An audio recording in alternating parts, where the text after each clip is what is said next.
know when this happened, but there was a training meeting. I don't know if it was managers of others or some kind of training at some point at Anaplan, and they were talking about also making sure you understand the different types of personalities on your team. So like not even different genders or diversity kind of topics, but this was around even personalities. Like, do you have introverts on your team and extroverts? You treat them differently. You have to, but how do you treat them in a way that's like, how do you make sure that the lesson for me was I'm an extrovert. I naturally will speak. I always have been. That's just part of who I am.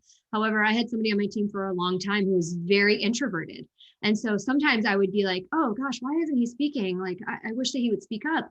And it took me a while. I ended up having a really kind of honest conversation with him. And it was absolutely enlightening because it was that it's not that he didn't have something to say. He just was so introverted that he needed to make sure he had the words ready to say, that he knew exactly what the audience would be. So for him, I would find that he would often email me a day or two later with his topic. So I would ask for topics or something like that in a meeting, in a group setting, and he wouldn't say anything. And then he would email me a few days later and it would be too late. Like, we've already passed that conversation. We're already moving on.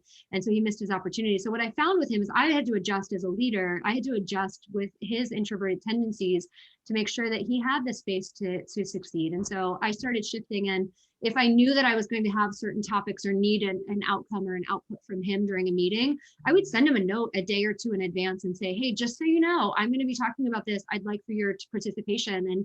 And he and I we made almost some ground rules.